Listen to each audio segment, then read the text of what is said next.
mostrando a ausência de público, né? E a organização do evento.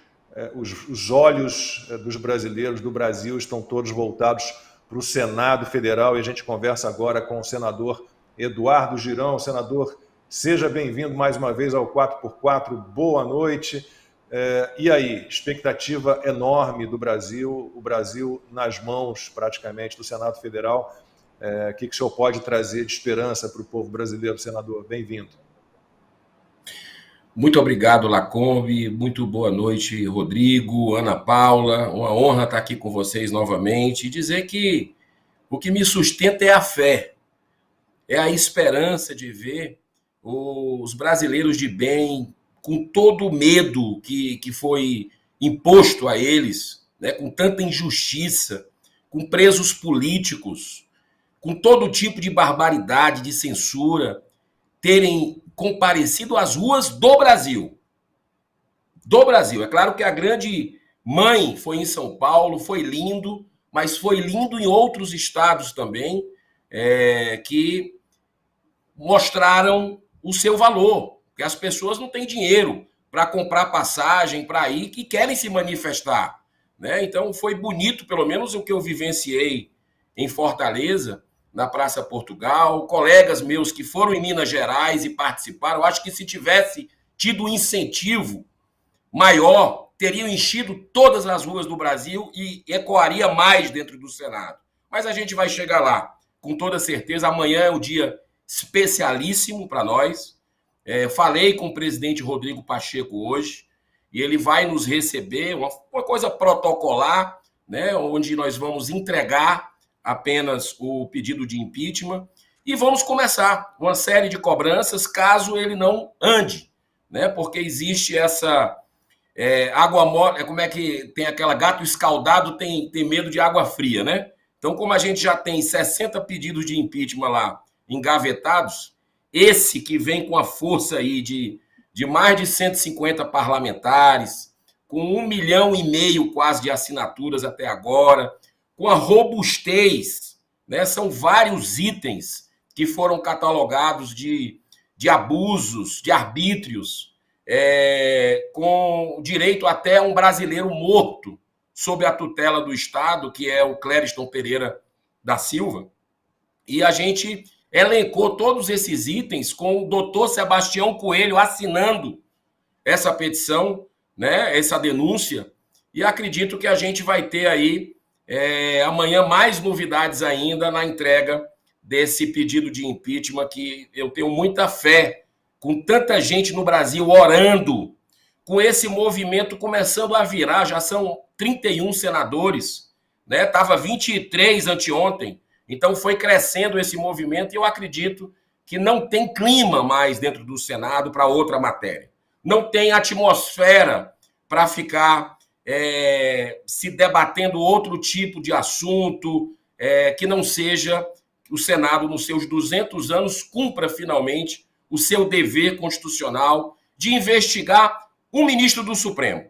Eu acho que isso abrir a investigação, abriu a análise do processo. Eu acredito que vai ter um efeito, Lacombe, Ana Paula, Constantino, você que está nos assistindo no 4x4, um efeito pedagógico para muitos outros ministros, e para que as futuras gerações não tenham receio que o Brasil volte a ser livre, porque hoje a gente está vivendo uma ditadura, não tem que dourar a palavra, não tem que deixar de falar isso. A manifestação foi pelo impeachment de Alexandre de Moraes, né? Então a gente tem que...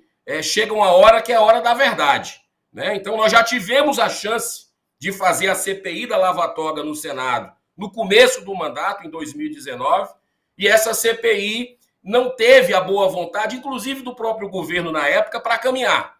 Então a gente precisa agora, juntos, com muita serenidade, com muita união e coragem, enfrentar o que tem que enfrentar, sem firula, sem acordões, para que a gente possa cumprir o nosso dever. Constantino. Senador, é um grande prazer tê-lo aqui no nosso programa. Obrigado pela luta, né, por nos representar na casa que é a casa que tem a previsão constitucional de servir de freio e contrapeso a esse abuso de poder, a essa eventual tirania togada, né, que os pais fundadores americanos chegaram a antecipar o risco.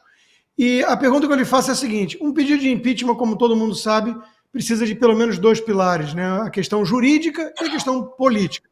Eu queria dar a oportunidade para o senhor elencar pelo menos os principais itens jurídicos, que tipo de crime o ministro Alexandre teria cometido, que justificaria o impeachment, o que o senhor destacaria. Eu sei que a lista é grande, mas a essência. E no aspecto político, algumas coisas a gente vê, não só a pressão do povo na rua, como, por exemplo, me chamou a atenção, e nós não comentamos aqui hoje ainda, uma coluna do Michel Temer, que foi quem indicou o Alexandre de Moraes para o STF, talvez o grande erro de sua vida, sendo que ele foi um presidente razoável, pragmático, mas num tom bastante crítico. Quer dizer, o sistema estaria cansado, talvez avaliando que Alexandre se tornou tóxico demais, talvez o custo de defendê-lo ficou muito caro para o próprio país. O senhor enxerga essa virada? Olha, Constantino, deixa eu passar, porque eu acho que a população merece que seja entregue a verdade para ela, né? Esse pedido de impeachment robusto que está sendo construído em conjunto com deputados, senadores, juristas. Nós temos aí uma lista que é muito robusta, né? A questão jurídica aqui. Vamos partir para a questão jurídica e depois a gente vai para a política. Eu já entrei com 3 pedidos de impeachment no Senado, né? Junto com colegas, outros colegas entraram também com pedidos de impeachment antes da gente chegar no Senado. E esse aqui é, de longe, o maior pedido de impeachment da história, pela robustez, né? Pela série de violações. Olha só, primeiro começa com violações de direitos constitucionais e humanos, violações ao devido processo legal e ao sistema acusatório, abusos de poder, prevaricação na situação que desencadeou a morte do brasileiro Clériston Pereira da Silva, desrespeito ao Código de Processo Penal com a utilização da prisão preventiva como meio de constrangimento para a obtenção de delações premiadas, desconsiderar pareceres da PGR no sentido da concessão de liberdade de aprisionados do dia 8 e 9 de janeiro, violação das prerrogativas dos advogados, não concessão de prisão domiciliar ou liberdade provisória para pessoas com problemas de saúde grave. Olha só, um negócio que beira ali a tortura, a crueldade. Dilatação das prisões preventivas sem a apresentação da denúncia pelo Ministério Público Federal. Violação de direitos políticos de parlamentares no exercício de suas funções. Utilização indevida de recursos tecnológicos do TSE para embasar investigação do STF com produção de relatórios paralelos, ou seja, fora do rito. Monitoramento e controle de perfis de direita e conservadores no Brasil. Interpelação do Congresso norte-americano sobre as violações de direito por parte do ministro Alexandre de Moraes, inclusive com direito à censura. Aí tem o caso também, outro item, do Twitter Files e suas consequências, que são o bloqueio ilegal das contas bancárias da Starlink para pagar as multas da plataforma X, desestabilizar a plataforma X no Brasil, desabilitar, na verdade, proibir, censurar, violação do ordenamento jurídico, que é uma ilegalidade no processo de intimação da plataforma X, e também a ilegalidade na imposição de multa desproporcional a quem utilizar o VPN para acessar a rede social X. Inclusive, senadores e deputados de oposição e muitos independentes, porque só se fala em oposição. Mas isso aqui transcende a oposição. Tem muitos senadores que assinaram aí esses 31 que estão se manifestando publicamente, que não são da oposição, são independentes, né? E que furou a bolha. Furou a bolha. Ó, eu vou dizer uma coisa para vocês. Eu sou candidato a prefeito de Fortaleza e tenho andado nos bairros, na periferia, entregando panfleto, já que não tem tempo de televisão nem de TV. E é impressionante como pessoas que nem gostam de política chegam para mim, cada vez mais, e dizem, olha, eu não sou de direita, de esquerda, eu não gosto disso. Mas, rapaz, vocês não vão fazer nada, não. Essa plataforma aí, o X, eu vendia minhas coisas, eu tentava fazer uma divulgação, eu me comunicava.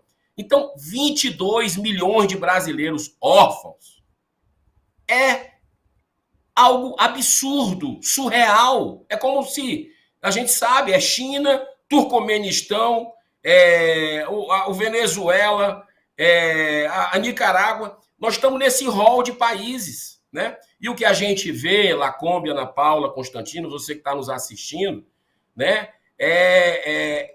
O Schallenberg ontem fez um vídeo que já passou de 3 milhões, quem puder assistir tá nas redes sociais dele, entrevistando motoristas de Uber em São Paulo sobre essa censura. Então, porque se diz aí que não, o Brasil nem tanto, o pessoal não sentiu falta, que história é essa? E olha a coincidência. Na véspera de uma eleição de novo, e a gente lembra o que aconteceu de censura em 2022, que foi lembrado agora pelo Lacombe, que não se podia ligar o Lula ao Maduro, que ele era a favor de aborto, que ele era ligado ao Daniel Ortega. Não se podia falar isso. E agora eles fizeram muito pior. Eles derrubaram a rede que predominantemente é da direita, de pessoas que as hashtags que batiam lá, o Trend Topic, era pessoal de conservador no Brasil. E eles fizeram isso para quê? No meu modo de entender, para se blindar de críticas. Os poderosos, que não aguentam críticas, que se acham acima da lei, vão lá e se blindam tirando a rede social. Sabe por quê? Porque o X era a rede social que não tem, e a gente fez uma audiência, inclusive a Ana Paula participou dessa audiência na Comissão de Direito Digital do Senado, que mostra que o X é liberdade de expressão mesmo ali. Não tem algoritmo para travar certas críticas, certas palavras, como ditadura da toga, como impeachment, como certas situações que foi colocado lá por outros participantes,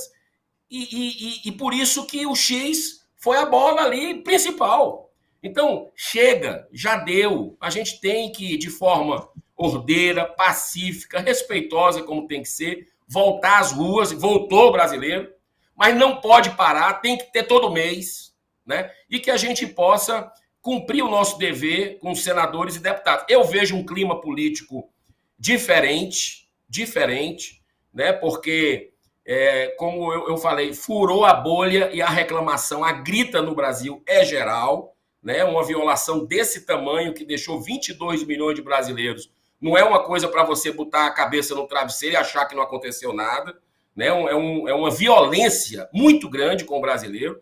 E eu espero, sinceramente, que as pessoas de bem desse país, Lacombe, as pessoas de bem, né, que se manifestem, advogados, sabe? Chegou a hora, não dá mais para ficar calado, não é nem por nós, não, porque a gente passa daqui a pouco tempo.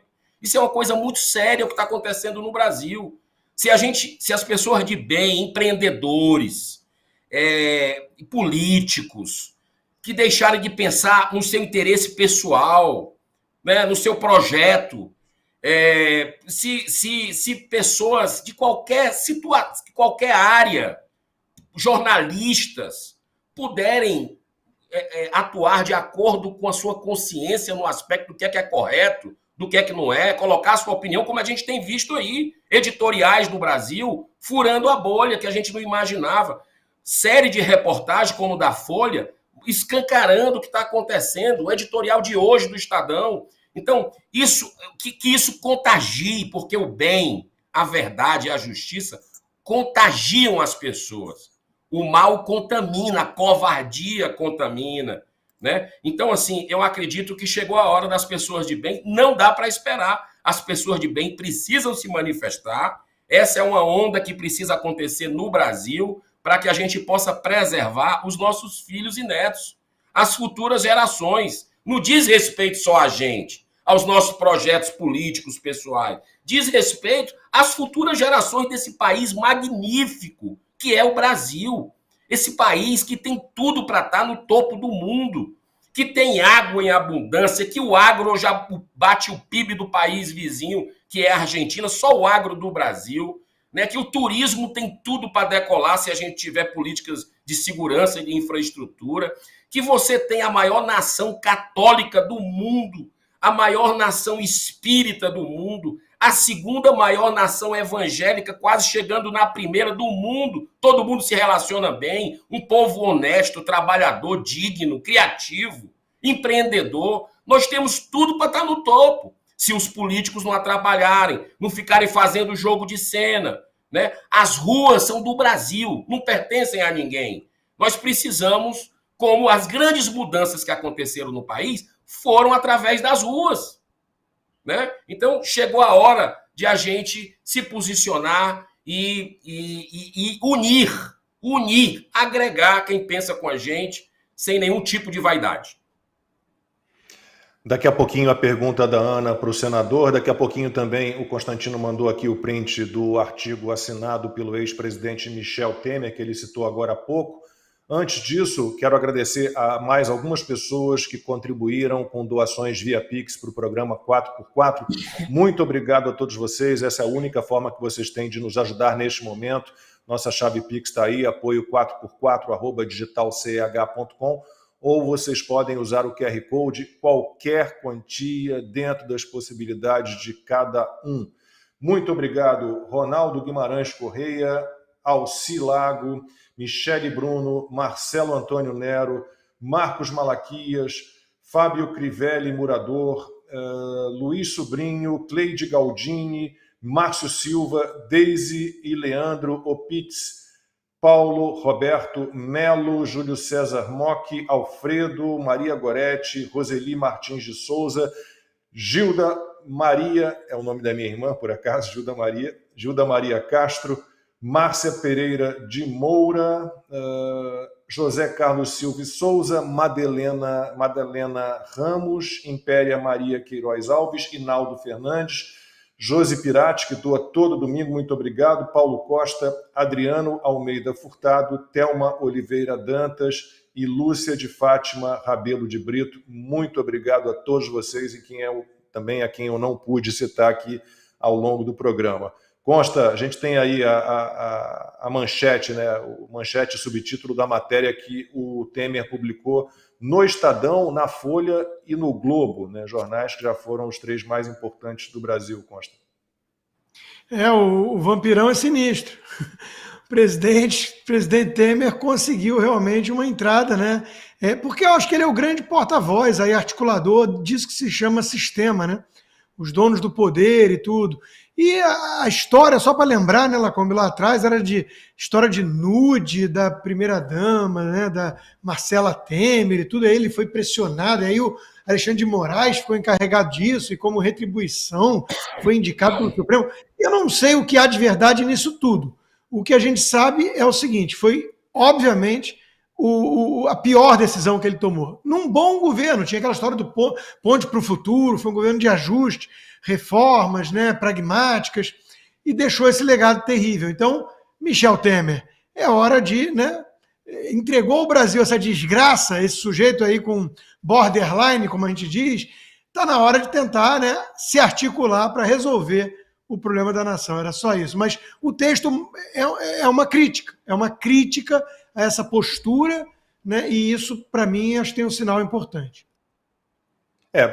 Por mais acertos que você possa citar no governo Temer, que foi curtinho, juntando todos os possíveis acertos, não corrige aí o fato dele ter indicado o Alexandre de Moraes para o Supremo. Ana. Bom, boa noite, caríssimo senador, que bom você aqui com a gente nesse histórico 8 de setembro. E, senador, bom, vamos lá. O esporte deixa, assim, marcas indeléveis na gente, né? Principalmente o esporte de alta performance, que você acaba tendo que aprender a colocar, às vezes, o fígado de lado, usar mais a cabeça, usar mais um ceticismo, agora é hora de usar a paixão. Então, senador, vou me permitir usar um pouco de ceticismo. Não estou querendo jogar nenhum balde de água fria, mas só usando esse ceticismo que o esporte me deu. Senador, amanhã levam um pedido de impeachment para o presidente do Senado, Rodrigo Pacheco, e ele dá de ombros. O que acontece? Quais são os próximos passos? A gente sempre pensando, né, no movimento do inimigo, o que ele pode fazer, e a gente tem que estar preparado. Excelente colocação, Ana. Veja bem, você pode ter certeza que vai ser diferente, tá? Porque a população, eu vejo que despertou e a eleição está chegando, 2026. Então tem dois fatores aí interessantes nisso tudo. A maioria dos senadores que hoje estão, nossos colegas lá, vai sair, vai ser testada. Muitos vão tentar a reeleição e vão ser testados agora em 2026. 2024 para 2026 é um pulo. É rápido. Passa rápido. E a efervescência que a gente está vendo na sociedade, eu acredito, posso estar errado, que ela não vai cessar. Porque eles deram um tiro no pé sem precedentes, que foi tirar 22 milhões de pessoas de uma rede social muito usada no Brasil. E quem não se sensibilizava com quase 2 mil presos políticos ainda, com as barbaridades que estão fazendo com homens públicos íntegros, como Silvinei Vasquez, né? Pessoas que foram presas injustamente, sem nenhuma base, com base na mentira, como o Felipe Martins, né? O terrorismo que estão fazendo com essas pessoas, a senhora Débora que pintou lá de batom a estátua lá do STF, tá aí podendo pegar 14, 17 anos, né? Passou um tempão presa, né? Assim, o que eu estou vendo de barbaridades, e quem não se sensibilizou ainda com a humanidade disso, e aí a gente vê lá no Senado pessoas que sempre encheram a boca para falar de direitos humanos, que estão caladas. Jornalistas, pessoas que têm um histórico nessa questão de direitos humanos, calados, né? E quando a gente vê essa barbaridade aí, que foi uma tarrafa, pegando aí 22 milhões de brasileiros, aí gerou uma indignação, e eu acho que nada acontece por acaso, né? Como acho que alguém falou aqui, eu não lembro quem, a soberba precede a queda. Quando a gente viu, por exemplo, Ana, e você é uma ativista também da causa pró-vida, traçando um paralelo de que a resposta está vindo muito rapidamente, né? O que aconteceu com o ministro Silvio Almeida, né? Que a lei da semeadura veio rápido, você colhe o que você planta. Então, aquele bebezinho que ele recusou com repugnância, ele que era ministro de todos os brasileiros, que 80% é pró-vida, segundo as pesquisas de todos os institutos praticamente, e ele ali, com repugnância, com extrema intolerância, vamos dizer assim, não quis nem receber. Olha que eu já dei aquele símbolo mundial pró-vida, que é um bebê de 11 semanas de gestação, de 11 para 12, com fígado formado, os rins formados, que é o período que é feito o aborto. Eu já dei para quase todos os deputados federais, senadores todos, até ministro de STF eu já dei a minha vida inteira, nunca ninguém recusou. Então, por isso foi a minha surpresa, porque eu não fui com a intenção. Então, tá caindo a máscara toda. Então, eu acho que a verdade hoje está muito na cara, e que nós não vamos desistir. Você pode ter certeza que tem ali um grupo de senadores, pode ser pequeno, agora está aumentando, espero que não seja aquela coisa de momento, mas tem um grupo que não vai mais desistir. Eu, por exemplo, já fiz um pacto comigo mesmo, com a nossa equipe, eu vou falar todo dia, eu vou de forma sempre respeitosa, porque nada justifica a violência, mas eu vou todo dia olhar nos olhos do presidente Pacheco e cobrar que ele coloque coloque para o plenário.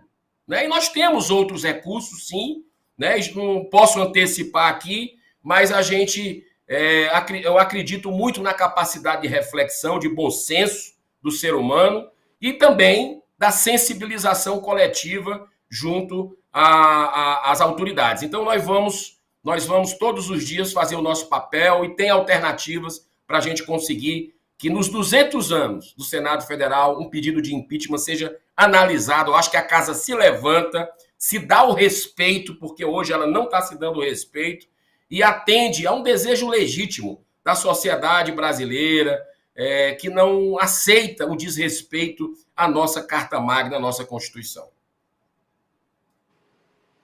Senador, só pegando um gancho aqui, o que o próprio deputado Nicolas disse ontem na Paulista, e depois ele entrou na Revista Oeste e repetiu a opção da obstrução na Câmara dos Deputados. Essa opção também vale para o Senado? Olha, a Câmara dos Deputados, vamos fazer aqui vamos ser justos, certo? A Câmara dos Deputados tem uma oposição que é mais articulada, uma oposição que é maior, mais barulhenta do que a do Senado, certo? A gente precisa aprender com os deputados nesse aspecto. Então, a força que também se tem ali na Câmara dos Deputados para conseguir obstruir sessão é maior.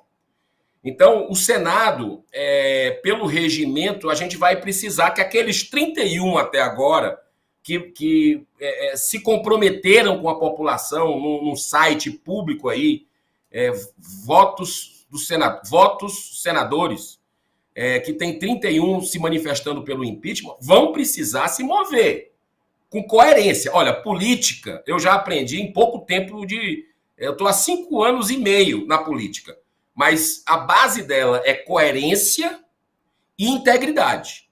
Então, se aqueles 31 fizerem obstrução de verdade, aí a gente para. Mas não pode ficar num grupinho que a gente tem ali de 10, de 12. Né? Aí não funciona, não consegue parar as comissões. Então, eu acredito que possa ser uma alternativa, essa da obstrução. Nós vamos lutar por isso, mas a população tem que continuar mobilizada. Eu sei que já votou no senador, e muita gente me disse durante essa semana que eu fiz uma campanha pelo Brasil para que as pessoas fossem para as ruas do Brasil, né? E repito, fico triste com o boicote da própria direita de não querer que exista em todo o Brasil. Acho que isso é ruim para o Brasil, é ruim para o projeto que a gente se dispõe. Mas digo uma coisa para você, muita gente chegou para mim e disse, mas a gente já foi tantas vezes nas ruas, não adiantou nada, não adianta. Aí eu disse, olhando nos olhos das pessoas, eu disse, olha, é isso que eles querem que você pense. É exatamente isso que eles querem que você pense. Os poderosos de plantão aí, os burocratas de plantão querem que você jogue a toalha. Né? Então, o movimento ontem em São Paulo, em várias cidades do Brasil, que geraram manchetes positivas no Brasil inteiro. Né? No meu estado, no meu próprio estado, no estado do Ceará, teve manchete sobre a mobilização que nós fizemos, positiva, né? Com engajamento. A população está sedenta por justiça. Né? Então eu vejo com muito bons olhos que a gente continue de forma educada, respeitosa, como as pessoas têm feito, cobrando o seu senador. Né? Porque o problema está muito agora no Senado Federal. Essa é a grande realidade.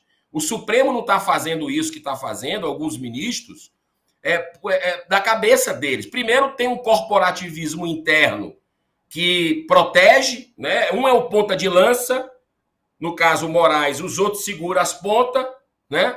E no Senado, eles contam com o Senado conivente, eles contam com o Senado omisso, como esteve até agora. Mas, a partir do momento que o Senado reagir, e aí o Rodrigo Pacheco, por mais que ele tenha muito poder na mão dele, é a maioria, ele representa a maioria. Quando a gente começa, olha, estamos com 31, basta mais 10, só mais 10, tu já vira maioria do Senado. né? A gente já vai ter força para um requerimento de urgência, para algumas outras coisas. Então, a população tem que continuar mobilizada, tem que continuar cobrando, né, os seus parlamentares, até porque, do ponto de vista político, eles sabem que está chegando o tempo deles. Então, os ventos estão favoráveis, não é à toa que o sol está se abrindo, né? Eu repito, as orações dos brasileiros têm sido fundamentais. O que eu encontro de pessoas nas ruas, estou orando por vocês, estou orando pelo Brasil, né? Pessoas de várias... Isso está fazendo a diferença ao ponto de que o Congresso americano, eu estive lá com o Marcel Van Hatten, agora nós fomos juntos, saímos aqui do Brasil, e nos encontramos lá, estava o deputado Eduardo Bolsonaro, nós conversamos com a deputada Maria Elvira Salazar, com um grupo de brasileiros engajados, pessoal do IES Brasil, que nos recebeu muito bem lá, o Paulo Figueiredo também. Então, é bem a 10ª vez que a gente faz isso, visitamos a ONU, o escritório do Brasil na ONU para entregar denúncia, fomos na OEA 2 vezes entregar denúncia. É aquela coisa, água mole em pedra dura, tanto bate até que fura.